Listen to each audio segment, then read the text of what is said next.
IQ। तो सबसे पहले हमारे सभी प्यारे प्यारे स्टूडेंट्स को हमारा प्यार भरा गुड मॉर्निंग। कैसे हैं आप सभी लोग? तो आज हम आपके लिए समाव्ययता यानी कि आइसोमेरिज्म का पार्ट नंबर 3 लेकर के आए हैं, जिसमें संरचनात्मक समाव्ययता के जो शेष बचे हुए टाइप्स थे उनको डिफाइन करेंगे। ठीक है, इससे पहले हम आपको पार्ट नंबर 2 में बता चुके कि संरचनात्मक समाव्ययता क्या होता है, जिसका फर्स्ट टाइप था हमारा चेन आइसोमेरिज्म यानी कि श्रृंखला समाव्ययता, और फिर था आपका पोजीशन आइसोमेरिज्म यानी कि स्थान समाव्ययता। इन दो को हम डिफाइन कर चुके पार्ट 2 में। अगर आपने वो लेक्चर नहीं देखा, प्लेलिस्ट में जाकर के देख ले। और आज के वीडियो में हम इसके जो भी बचे हुए इंपॉर्टेंट टाइप्स हैं उनको डिफाइन करेंगे। लेकिन डियर स्टूडेंट्स, पार्ट 1 और पार्ट 2 जरूर देख लें, अन्यथा ये पार्ट 3 आपको समझ में नहीं आएगा।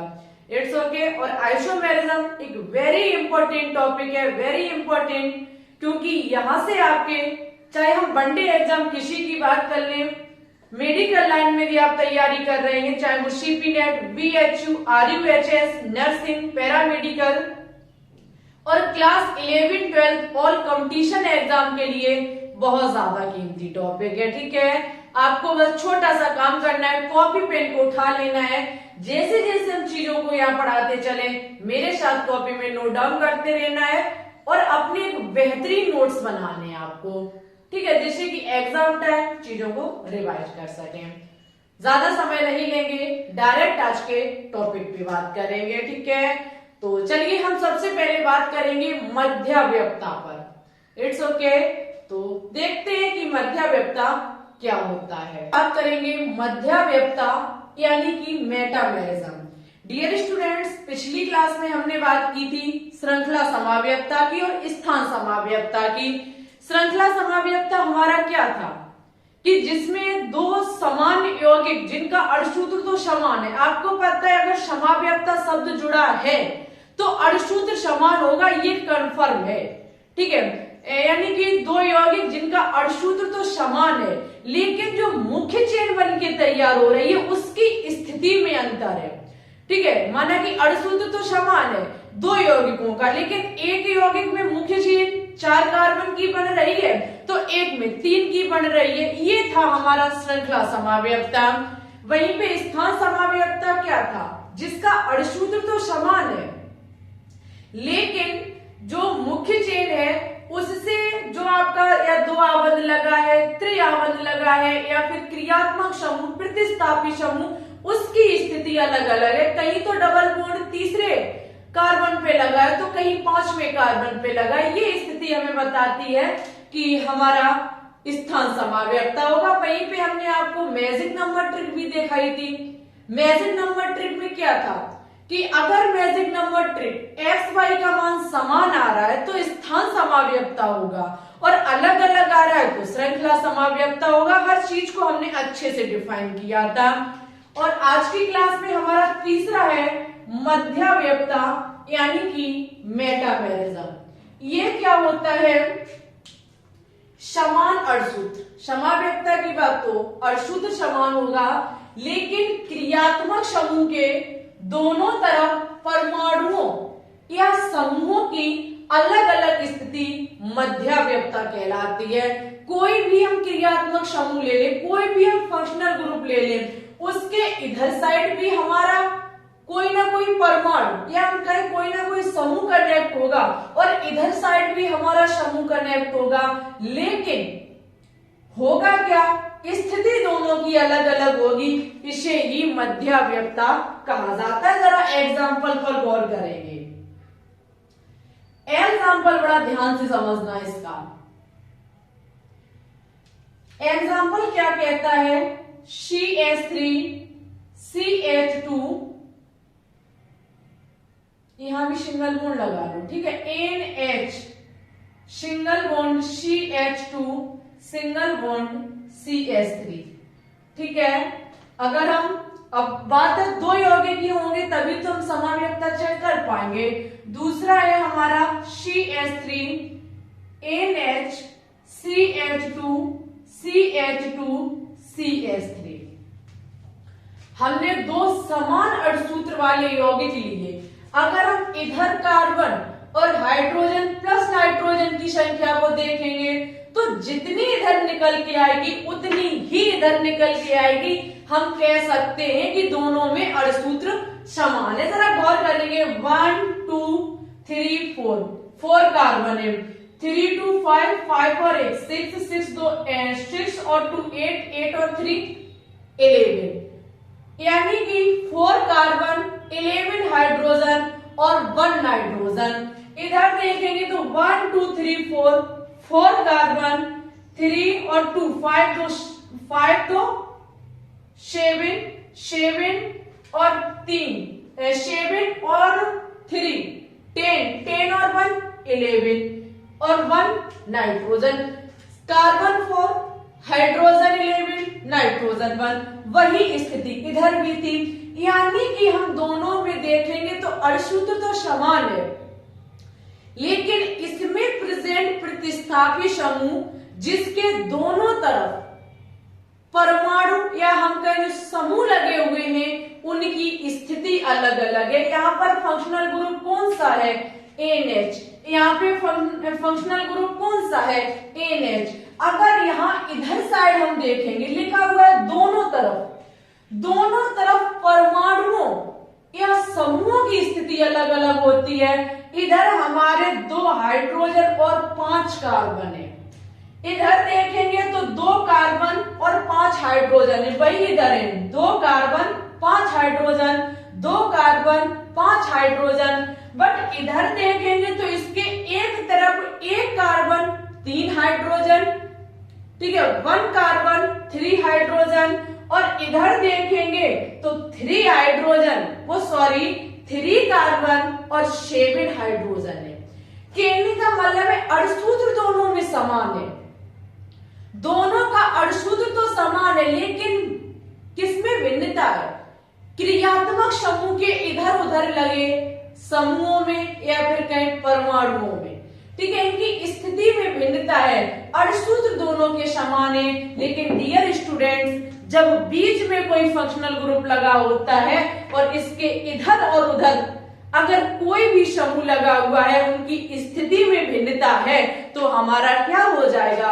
मध्याव्यक्ता हो जाएगा, यानी कि मेटामेरिज्म हो जाएगा। जरा और एग्जांपल को हम देखेंगे। CH3 CH2O CH2 CH3 CH3O CH2 CH2 CH3। आप देख सकते हैं ये कौन सा है? ईथर क्रियात्मक समूह। ओ ईथर को दर्शाता है।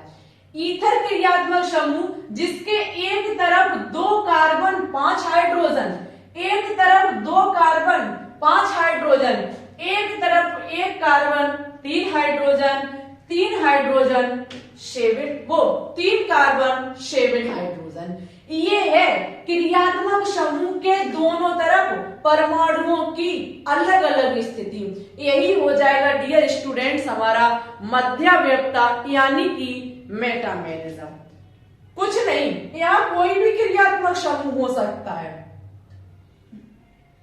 2 यौगिकों के बीच हमने देखा कि क्रियात्मक समूह जो है उसके अलग दोनों तरफ जो हमारे लगे हुए हैं, कोई भी समूह लगा है, परमाणुओं का समूह लगा है, कुछ भी लगा है, तो उनकी स्थिति में भिन्नता है, स्थिति अलग अलग आ रही है, तो यही हमारा मध्याव्यक्ता हो जाएगा।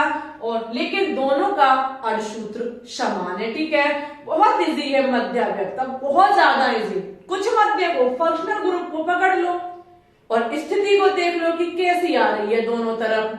आपका यदि अलग अलग आ रही है तो मध्याव्यक्ता हमारा हो जाएगा।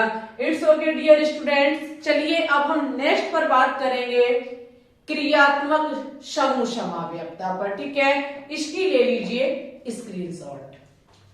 अब हम बात करेंगे क्रियात्मक समूह समाव्यक्ता यानी कि फंक्शनल ग्रुप आइसोमेरिज्म। लिखा हुआ है कि जब 2 या 2 से अधिक यौगिकों के अणुसूत्र समान परंतु उनमें उपस्थित क्रियात्मक समूह भिन्न होते हैं तो ऐसा हमारा समाव्यक्ता क्रियात्मक समूह समाव्यक्ता कहलाता है। कहने का मतलब कोई दो यौगिक जिनके अणुसूत्र तो समान है लेकिन अंतर किसमें, क्रियात्मक समूह में। डियर स्टूडेंट्स, अभी आपने बहुत बार क्रियात्मक समूह पढ़ा। पहला जैसे कि आपने श्रृंखला समाव्यक्ता में, वहां क्रियात्मक समूह का कुछ ज्यादा रोल ही नहीं है, बट आप है तो आप क्रियात्मक श्रृंखला समाव्यक्ता और स्थान समाव्यक्ता को समझ सकते हैं, ये हम गारंटी से कहते हैं, क्योंकि ये मैजिक ट्रिक है आपके पास। जब आपके पास मैजिक ट्रिक है तो आप वहां उस चीज को अच्छे से डिफाइन कर पाएंगे, अच्छे से चेक कर पाएंगे। लेकिन बात करेंगे मध्याव्यक्ता की, तो कहीं बीच में क्रियात्मक समूह आ जाए तो इधर उधर जो समूह लगे हुए हैं उनकी स्थिति में भिन्नता है, तो आप कह सकते हैं ये मध्याव्यक्ता है। लेकिन जो आपका फंक्शनल ग्रुप आइसोमेरिज्म है, यहाँ पे क्या हो रहा है कि दो समान अणुसूत्र वाले यौगिक जिनमें उपस्थित क्रियात्मक समूह ही अलग अलग है, तो ऐसा आइसोमेरिज्म, ऐसा समाव्यक्ता आपका क्रियात्मक समूह समाव्यक्ता कहलाता है। जरा एग्जाम्पल पर ध्यान देंगे। एग्जाम्पल क्या कहता है, CH3CH2OH। ठीक है डियर स्टूडेंट्स, ये आप देख सकते हैं CH3CH2OH क्या होता है, एथेनॉल। वहीं पे हम बात करेंगे CH3 single bond O single bond CH3 dimethyl ether. समझने का प्रयास करो, यहाँ पे कार्बन 2 है, हाइड्रोजन 6 है, एक ऑक्सीजन है, 2 हमारे कार्बन है, 6 हाइड्रोजन है और 1 हमारा ऑक्सीजन है। कार्बन की संख्या समान, हाइड्रोजन की संख्या समान, यहां तक कि ऑक्सीजन की संख्या तक समान, यानी कि दोनों का अणुसूत्र कैसा है, समान है। दोनों के जब हमने अणुसूत्र को चेक किया तो दोनों का अणुसूत्र समान निकल के आया, लेकिन अंतर किसमें है, क्रियात्मक समूह में। यहाँ हमारा कौन सा क्रियात्मक समूह है, यहाँ हमारा फंक्शनल ग्रुप है OH यानी कि एल्कोहल वाला, और यहाँ पे हमारा क्रियात्मक समूह कौन सा है, ईथर यानी कि O। बहुत बड़ा अंतर है, ये एथेनॉल है और ये हमारा डाइमेथिल ईथर है, यानी कि जिसमें अणुसूत्र तो समान है बट क्रियात्मक समूह अलग अलग है, तो ऐसे को क्रियात्मक समूह समाव्यक्ता कहा जाता। बहुत ज्यादा इजी है, कोई दिक्कत वाली बात नहीं है। हम नेक्स्ट एग्जांपल भी आपके सामने रखेंगे।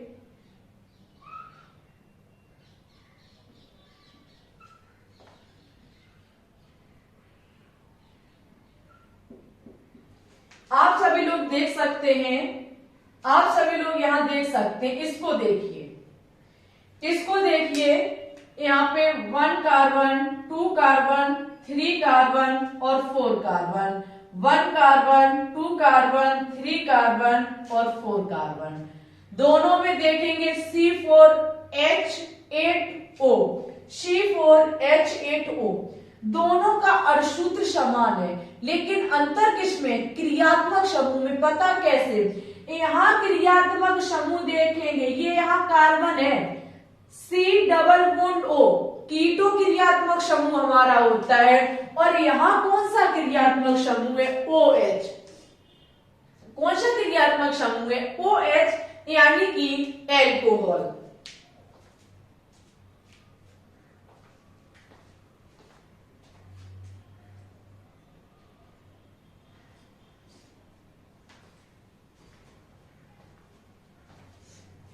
ठीक है, यहाँ पे आपका क्रियात्मक समूह कीटो है और यहाँ पे क्रियात्मक समूह एल्कोहल क्रियात्मक समूह है।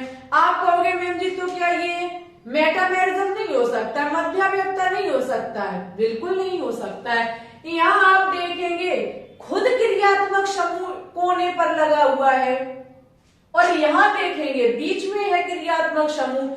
जब क्रियात्मक समूह बीच में हो लेकिन समूहों की संख्या जो इधर उधर लगी हो वो कम ज्यादा हो, अब भाई इधर इसके कोई है ही नहीं समूह, तो हम कैसे कह सकते हैं कि ये मध्याव्यक्ता हो जाएगा?